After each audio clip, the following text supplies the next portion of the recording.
And welcome into another episode of Three's a Crowd. President Vargas here for another episode. I got a lot to get into today, from more conferences joining in on banning pros from the NFL, a lot more developments on that, and plus the NFL has killed a long time annual event. We'll talk about that and their preseason action tonight. So before we do that, don't forget to hit that like button and subscribe to the channel for more episodes like this. And we're also streaming again tonight. We are back for preseason action. We will be doing the Steelers-Bills game tonight at 7, Rams-Chargers at 10 o'clock. So doubleheader tonight for you guys. So anyways, let's get into this episode here. So we have the ACC and Big 12 finally coming together to ban pros from joining their conferences. They joined the SEC and the Big 10 in this category as well. So yeah, I think this is, like I've said all week long, I'm glad that these guys are taking a stand against this. You cannot have pros joining college sports. That's number one.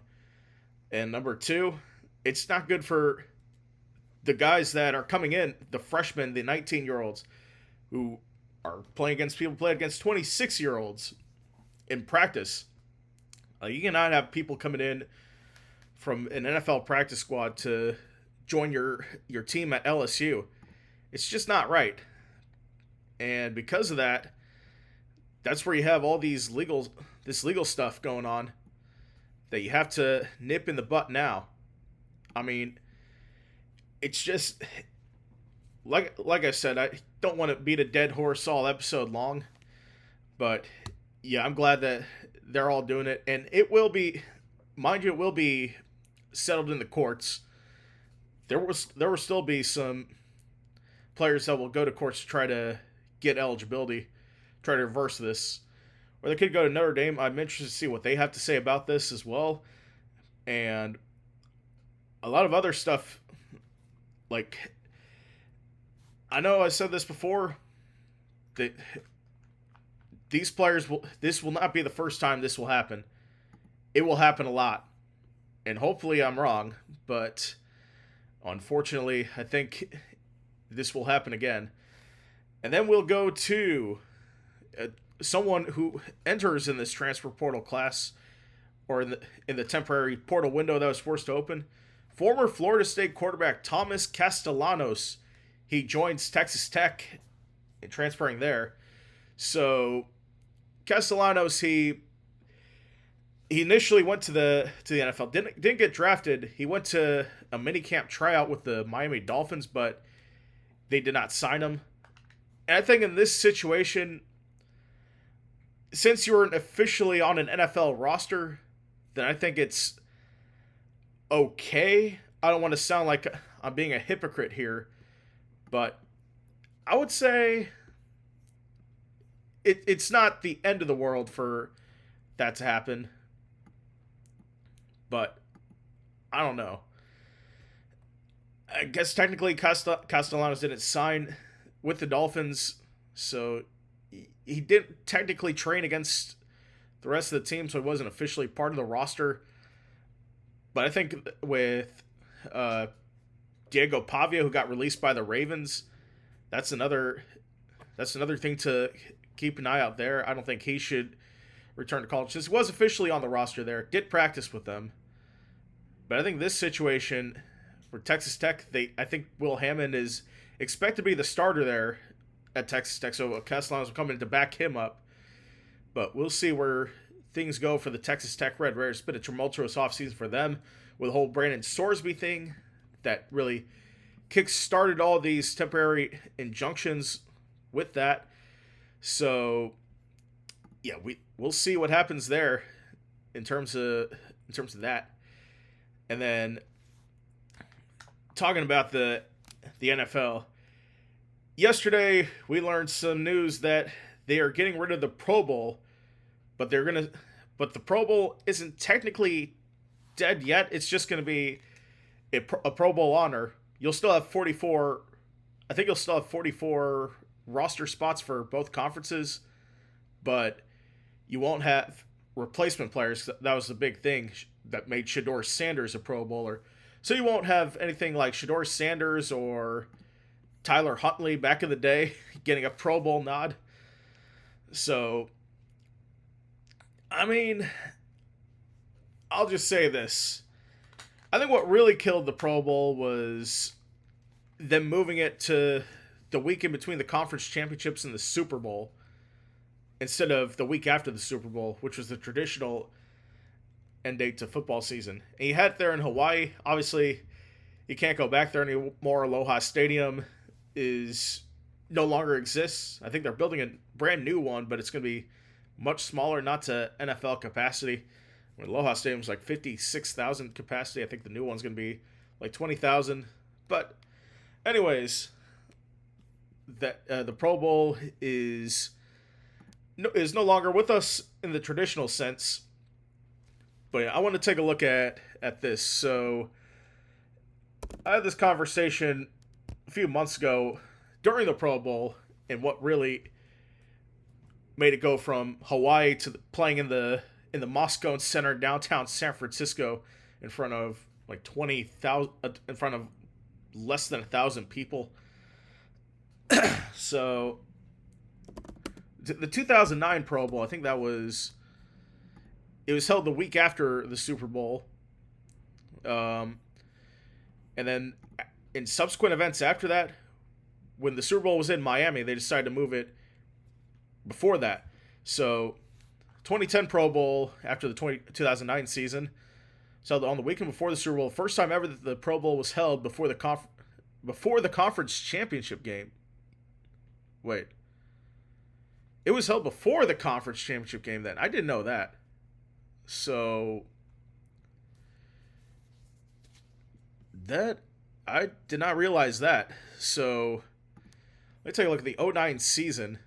Playoffs started 2009. Or maybe I'm reading it wrong. Yeah, it was in between the Super Bowl and the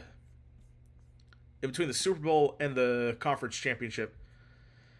First time the Pro Bowl was held before the Super Bowl, before the championship game itself. I read that wrong. So first time somewhere other than Honolulu since 1980. Of course, that was 1997 when it was held or 1979 when it was held in LA at the Coliseum. So it was moved up in order to prevent a conflict that would have taken place if it would have been held February 13th or 14th, with the game facing off against the NBA All-Star Game, Winter Olympics, and Daytona 500. The conference championship teams who are going to play in the Super Bowl the following, Colts and Saints, did not participate as a result. Of course, I'm reading this off of the Wikipedia page off the change. So as a result, for the first time, rosters for the AFC and NFC were not allowed to have any players involved from the teams playing in the Super Bowl to avoid major injuries. Yeah, that was, of course, reasonable. These players were still required to be on site for the Pro Bowl to collect the bonus. Yep. They didn't have to do that anymore. Peyton Manning did have an issue with that and raised the issue of possibility of rotating the host to a cold weather city like Indianapolis in 2012. So, I mean, it was in Miami, so it was really not that much of an issue. So, yeah. And look at that subsequent Pro Bowls after that. It was in the 2010 NFL's contract with Aloha Stadium expired. They shopped the Pro Bowl around. Soon after, the decision to play in Miami was criticized by coaches and players such as Eli Manning. If the church were to continue, the game will be held in cities that are not desirable vacation destinations. And Hawaii offered $4 million to subsidize the league. The game remained before the Super Bowl, and I think that's where the biggest mistake was. To me, I'll get back on track here. To me, the Pro Bowl should be a way to celebrate the season at large. Celebrate a great season for these players. And I think to have it the week after the Super Bowl would definitely be something to enjoy and rotate around. You could even have in a smaller venue at a new Aloha Stadium. Which let me look that up real quick for new Aloha. So new Aloha Stadium projected open 2029. I'm looking at the article for old Aloha Stadium. Actually, there's not really anything else. Let me take a look at the capacity. Here we go. Okay, 31,000 seats. That's not bad. No bench seating. Designed to expand up to 40,000, adding upper decks into the end zones. And the NFL could easily bring the Pro Bowl back and go to Hawaii, or maybe go to Vegas again, or Orlando. Go to vacation destinations for these players. I mean, I felt like the magic of the Pro Bowl came back when it was in Orlando, but that's probably me being biased, being from Orlando and going to a couple Pro Bowls myself, including that Pro Bowl in 2020 when we learned that Kobe Bryant had died just before the game started, which that was really a mood killer for that game. But yeah, I think moving the Pro Bowl the week after the Super Bowl, it helps out a lot. Plus, you'll get players that are somewhat fresh and want to get out there for one last game to finish off the season. And they don't even have to play hard. Just to be out there to celebrate your season. Celebrate with your families, your kids. And that was what the Pro Bowl was about, in my eyes. I think that's... If the NFL were to consider bringing it back, I think that's what they should do. But unfortunately, the Pro Bowl is gone, and so is the history. And it's officially history. But you'll still have people honored and stuff like that. So let's get into some baseball now, where on Wednesday, we had Wednesday action. So you had the Cubs and the Diamondbacks play last night. And you had... This is a big controversy in that game yesterday afternoon with PCA. He had to be held back after he flipped his lid after a missed call. It cost the Cubs a game as Rodriguez struck out 9. The Cubs ended up losing that one 2-0 to the Diamondbacks. So I didn't see the full incident on what happened, but what I did see from yesterday was Ha-Seong Kim coming through with a big play in the bottom of the 9th inning. RBI single that scored Lane Thomas, and the Braves won that game 5-6. So the Braves, they've won their last 3 games. They already took the series. They're looking for the sweep tonight against the Dodgers. So we'll see if they can do that. That game's at 7 o'clock before the Braves have the Rockies. They can go on a bit of a run here. The Dodgers have the Detroit Tigers on the road. And the Tarek Skubal, is he on the mound? Okay, Tarek Skubal is on the mound Friday in Detroit. So that'll definitely be interesting there to see him return to the mound. I think we're doing Red Sox Yankees, but we'll probably tune into some of that game as well.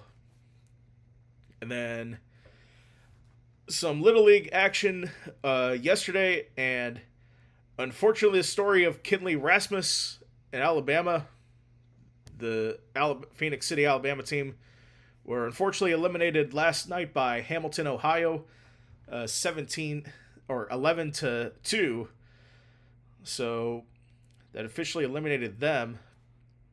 And we had a couple more. We'll give you the scores from yesterday. Curacao beat Nicaragua 12-3. Nevada beat Iowa 14-6. Tokyo eliminates Canada 7-3. And the other eliminations, Nicaragua goes down. They played these games at like 9 in the morning. These just went final as we're live here. Tokyo beat Nicaragua 4-1. Hamilton beat Davenport, Iowa 7-1. So it's an off day tomorrow before the U.S. and International Championships. International Championship will be between Tokyo and Curacao, and then Ohio will play Nevada for the United States Championship. at 3:30 on ABC, where the Little League World Series Championship will be Sunday at 3 o'clock Eastern. So, yeah, all that's going down in Little League action. Let's see. We got preseason action as well tonight. It is the...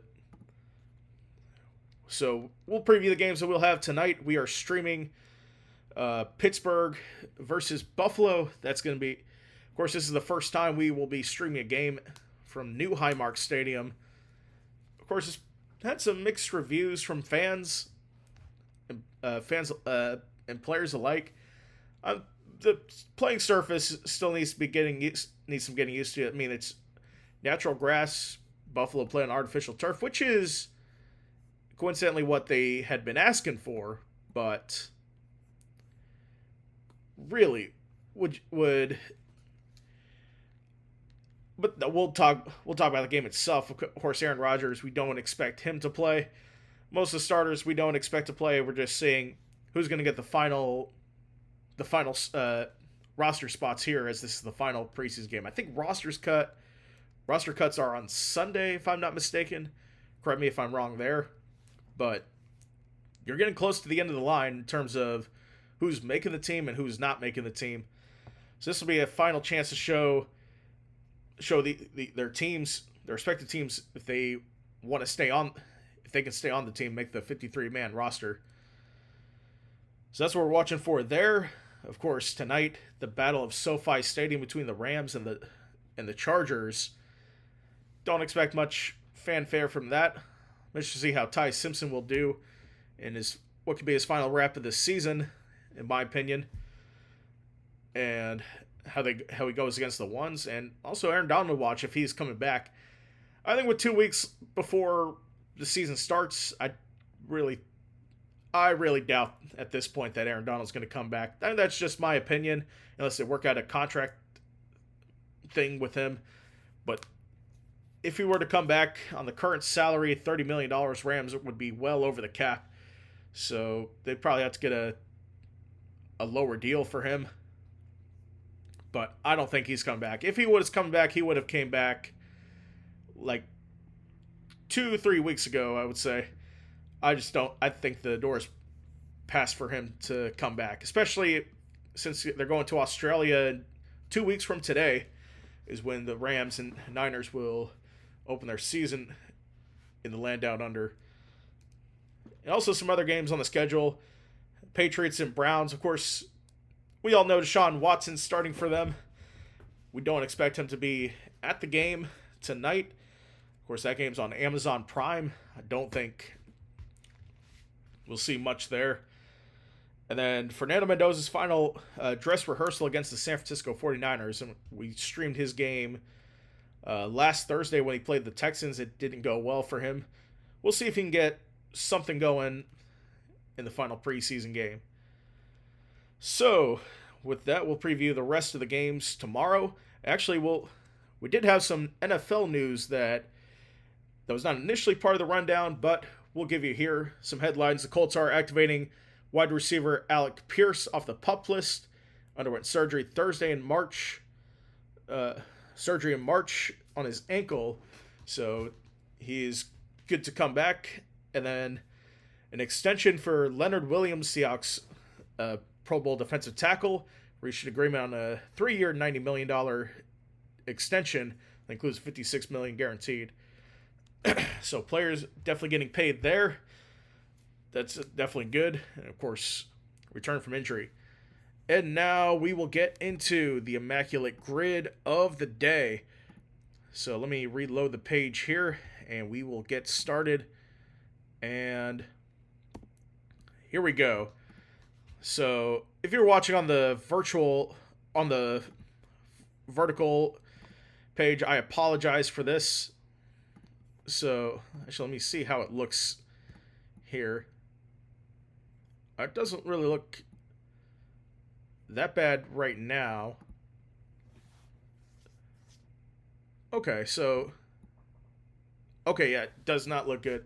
I apologize if you can't see that well. Actually, the grid looks pretty good, but you can only see the top part.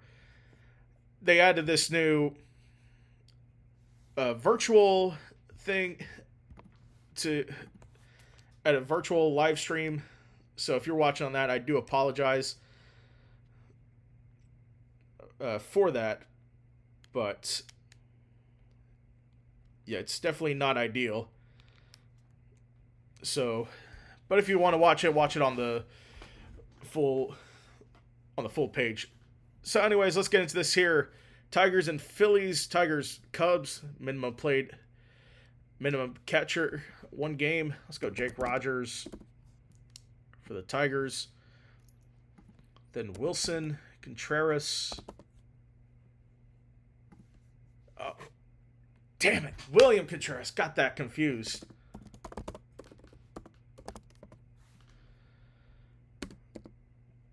There we go. Then Silver Slugger will go Cal Raleigh from last year. All right. So we're rolling. All right. Phillies, Brewers. Oh, they had 1 guy there. I'll go with the Silver Sluggers here. Kyle Schwarber. Of course, had to be 1. Cubs, Anthony Rizzo. All right. So a Tiger and a Cub. Oh, Javi Baez. Okay, 39% got him. So you have Cubs and Brewers. Can't think of who played for both teams. Maybe someone back in the day, but I don't really know. Of course, Craig Counsell's, of course, a manager spot there, but there was somebody played this season for the... Oh, Tyrone Taylor, yes. So I remember doing a Cubs game here. So, okay, 1% got him. Interesting. All right, Phillies and Brewers. Oh, Rhys Hoskins. If I can spell his name. There we go. Okay, rarity score 216. Got confused with the Contrerases. That's on me. So we'll go to football now, where let's go Niners Super Bowl champ Joe Montana. MVP Von Miller. And Kansas City, of course, it's Patrick Mahomes. And now, oh, good thing I didn't pick Peyton Manning, because this is where Peyton Manning would be. We're 68% got that. That's a good thing I didn't guess Payne on the first try there. Broncos and Bucks. Did Shaq Barrett play for the Broncos? Actually, let me look up Barrett. I don't know if he goes by Shaquille.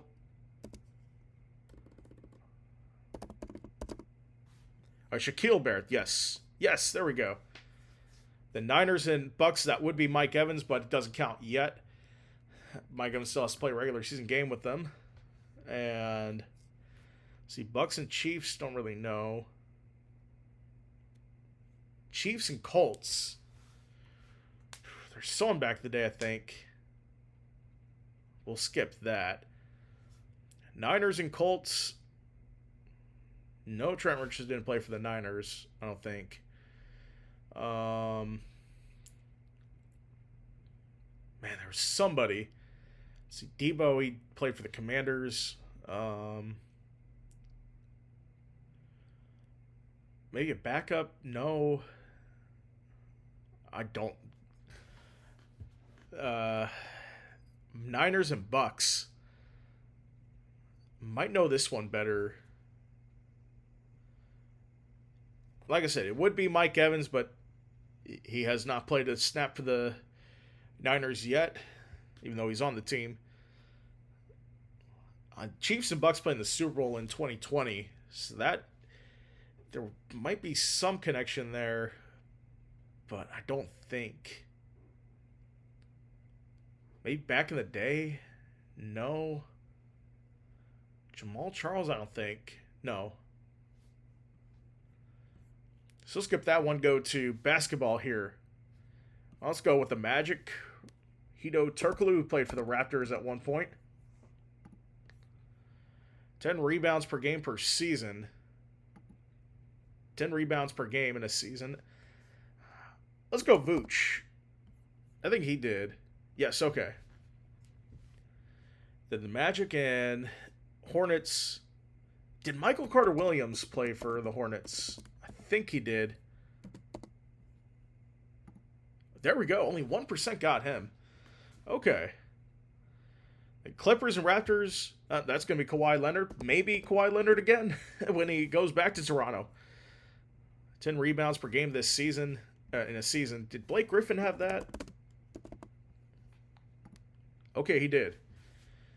Oh, there's Blake Griffin, a Celtics uniform. Who remembers that? But, yeah, let's see. Hornets and Clippers. Let's see. Can't really think of many Hornets players.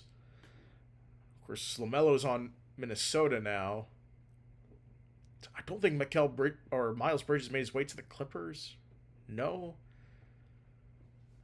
2 Canadian teams. Jonas Valanciunas. I think he played for Memphis at one point. Okay, there we go.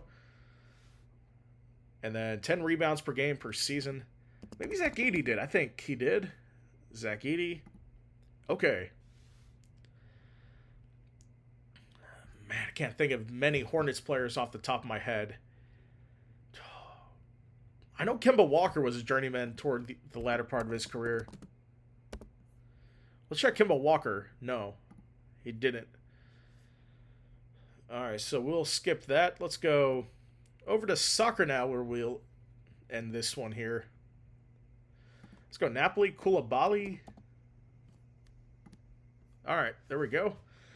How about Diego Armando Maradona? But it has to start 92. Okay, I don't think he got it there. Let's see, African nationality for Chelsea. They've had a lot. Off the top of my head, we'll skip that. Let's go to English football. See if we can do something here. Okay, Tottenham.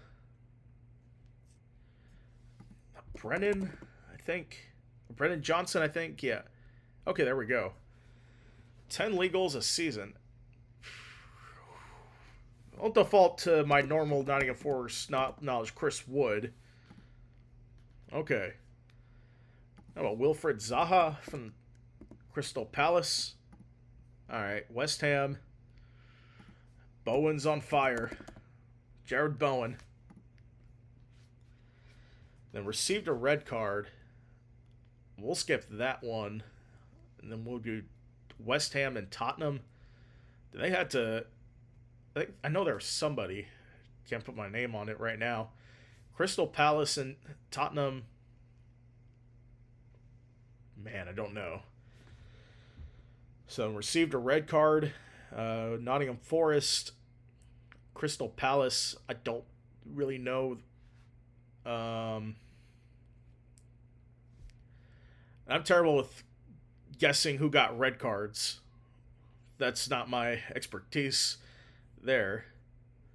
So, depending on the time, I'll get one more guess.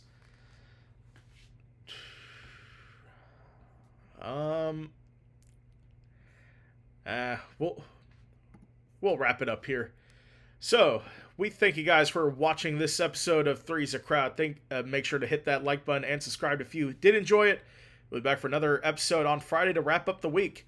But in the meantime, join us again on stream tonight as we have preseason action. Steelers, Bills at 7, Rams, Chargers at 10 here on the channel. So from Three's a Crowd, Preston Vargas here saying so long and have a great rest of your day.